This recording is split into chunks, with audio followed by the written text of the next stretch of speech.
భువనగిరి పార్లమెంటును ఎంపిక చేసుకున్నందుకు ముందుగా డాక్టర్ లక్ష్మణన్న గారికి యాదాద్రి భువనగిరి జిల్లా పార్టీ పక్షాన యువతరం పక్షాన ధన్యవాదాలు తెలియజేస్తూ ఈ యొక్క పత్రికా విలేకరుల సమావేశంలో మాట్లాడవలసింది.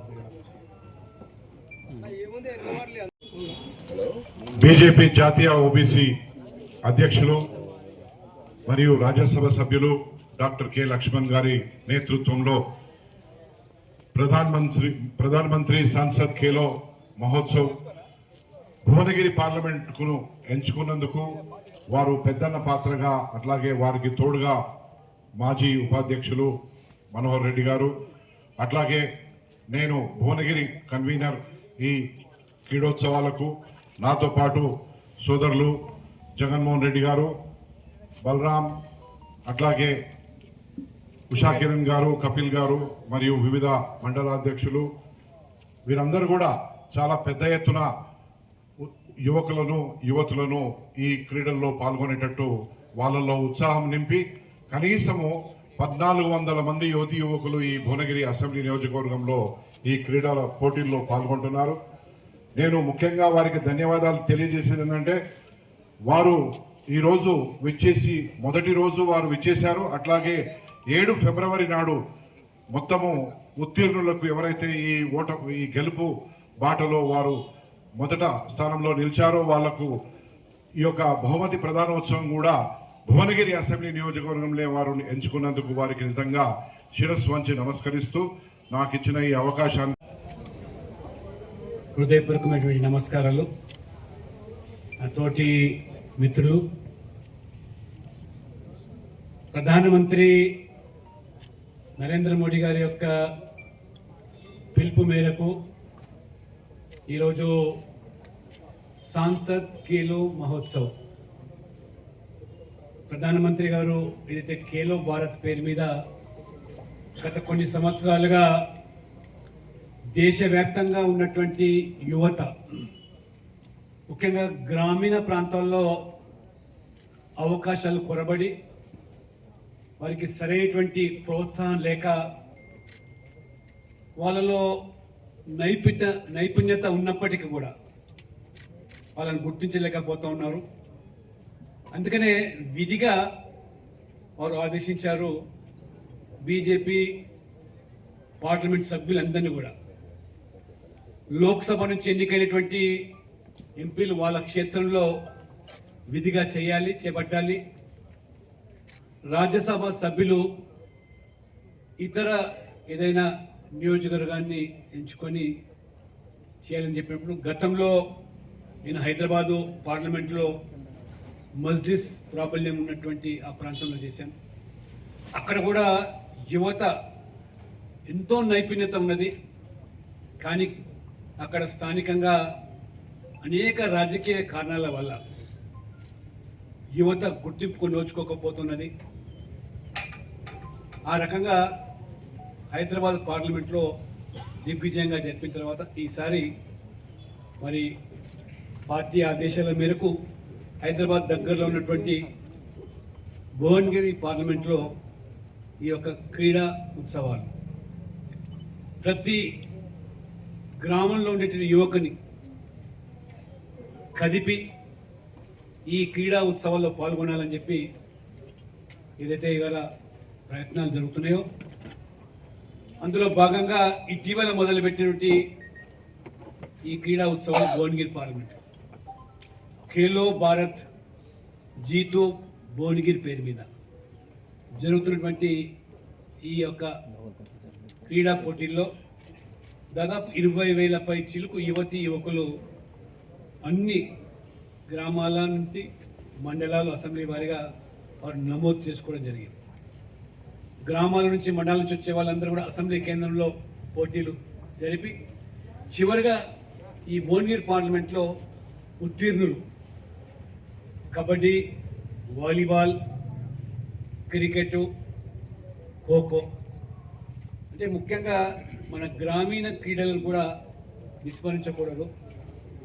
గ్రామీణ ప్రాంతాల్లో మరి ఎటువంటి ఆర్థిక పరమైనటువంటి భారం లేకుండా ఆడేటువంటి ఈ ఆటలు కబడ్డీ లేదా వాలీబాల్, క్రికెట్ పట్టణాల్లో నుంచి ఇప్పుడు గ్రామీణ వైపు కూడా యువత ఆకర్షింపబడుతున్నారు. కాబట్టి క్రికెట్, ఖోఖో అమ్మాయిలకు కూడా ఈ టోర్నమెంట్స్ నిర్వహించడం ప్రధానమైన ఉద్దేశం ఏమిటంటే ప్రధానమంత్రి గారు క్రీడలకు పెద్దపీట వేస్తూ క్రీడాకారులకు ప్రోత్సాహం కల్పిస్తూ కేంద్ర ప్రభుత్వంలో ఉద్యోగాల్లో కూడా అవకాశాలు ప్రత్యేకంగా రిజర్వేషన్ కల్పించి క్రీడా యూనివర్సిటీలు కూడా మణిపూర్లో మరి ఒక స్పోర్ట్స్ యూనివర్సిటీని నిర్వహించి ఆ రకంగా గ్రామాల్లో ఆ క్రీడా మైదానంలో స్థలాల్లో స్టేడియంలు ఇతరత్ర సదుపాయాలు మరి స్పోర్ట్స్ అథారిటీ ఆఫ్ ఇండియా ద్వారా కూడా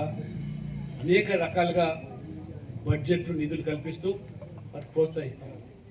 మీరు చూసారు గతంలో కొంతమంది ఒలింపిక్లో ఓడిపోతే నైరాశ్యంలో ఉన్న వాళ్ళకి స్వయంగా ప్రధానమంత్రి గారు వాళ్ళు రప్పించి వాళ్లకు వెన్ను తట్టి ఈ క్రీడల్లో గెలుపు ఓటమి సహజము, ఖచ్చితంగా ఈనాటి ఓటమి రేపు గెలుపు కోసం మీరు కృషి చేయాలని చెప్పినప్పుడు ఆ రకంగా వాళ్ళు ఏ రకంగా మరి ఒక మనోధైర్యంతో మళ్ళీ క్రీడలో పాల్గొంటున్నారు.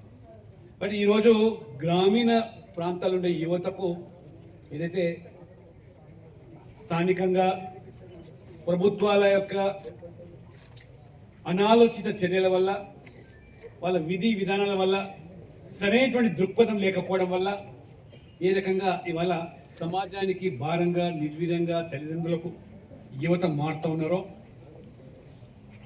ముఖ్యంగా ఈ మత్తు పదార్థాలు, ఈ డ్రగ్స్కు బాగా ఈ అడిక్ట్ అవుతూ ఉన్నారు. ఈ మద్య పానీయాలు కూడా బానిసలు అవుతున్నారు.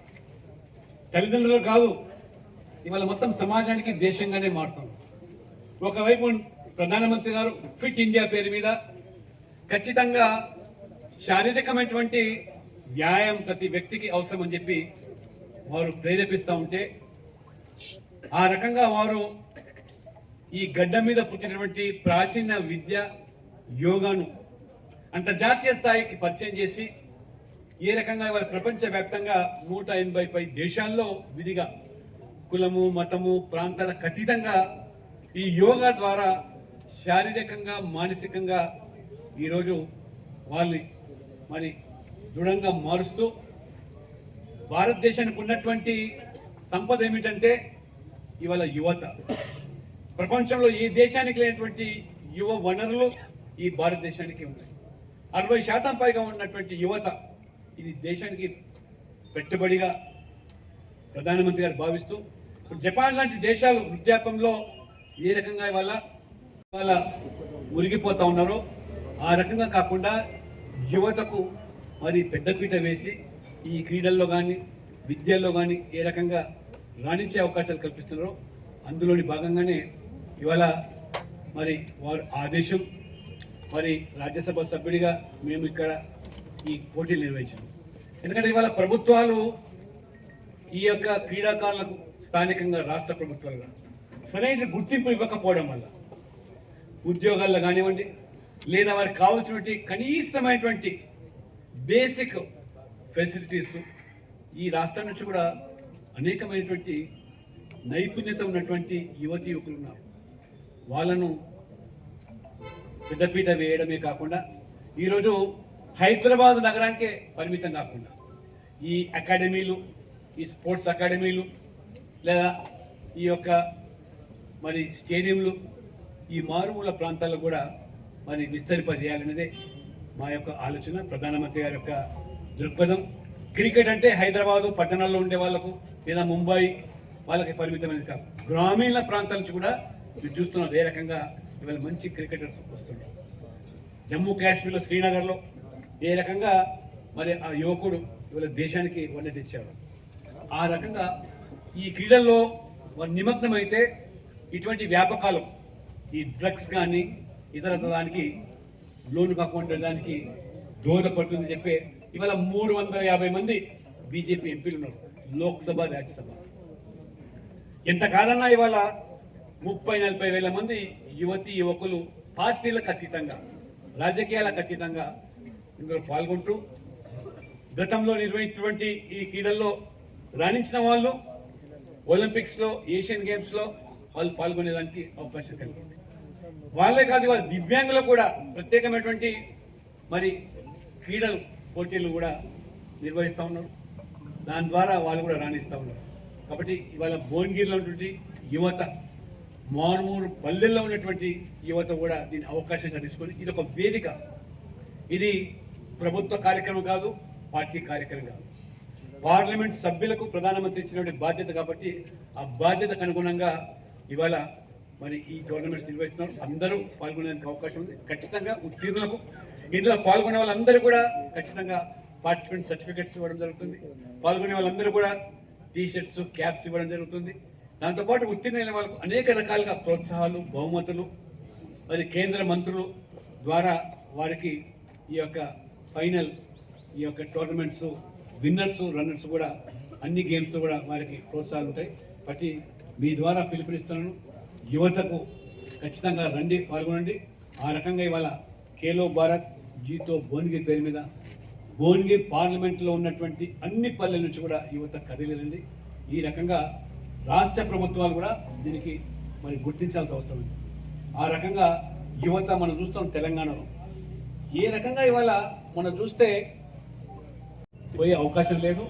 భవిష్యత్తు ఖచ్చితంగా బీజేపీది. రెండు పార్టీల పట్ల ప్రజలు విసిగిపోయినారు. గతంలో కాంగ్రెస్ మీద ప్రేమతో ప్రజలు కాంగ్రెస్ ఓటేసి గెలిపించారు. కేసీఆర్, కేటీఆర్ పాలన పట్ల విసిగి వాళ్ళ యొక్క అవినీతి, బంధుప్రీతి, కుటుంబ పాలన, వాళ్ళ యొక్క మరి పెత్తందారి పోకడల పట్ల అహంకారపూరితమైన చర్యల వల్ల మొత్తం సమాజం విసిగి మార్పులో భాగంగా కాంగ్రెస్ లాభపడ్డది కానీ కాదు.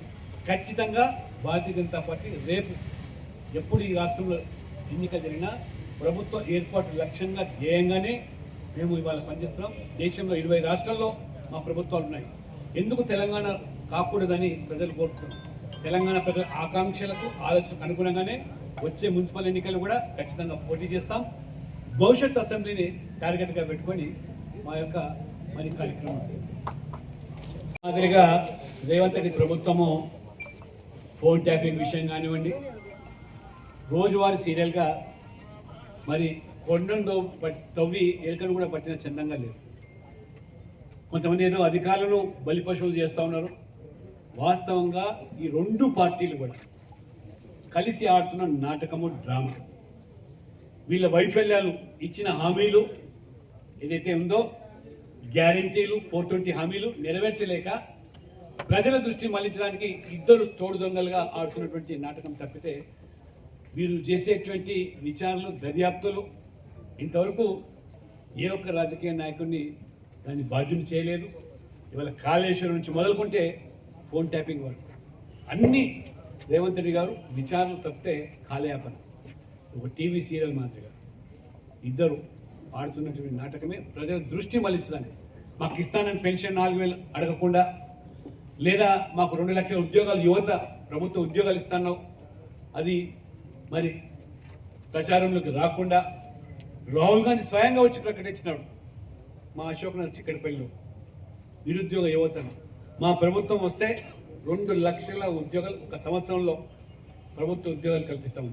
రాహుల్ గాంధీ పతాలేడు, రేవంత్ రెడ్డి గారు పూటకొక మాట, రోజుకొక నాటకీ ఫక్కీలో ఈ యొక్క మరి ఈ విచారణలు, ఈ సీట్లు మరి ఒరిగేదేం లేదు. ప్రజలకు దీనివల్ల వచ్చేదేం లేదు.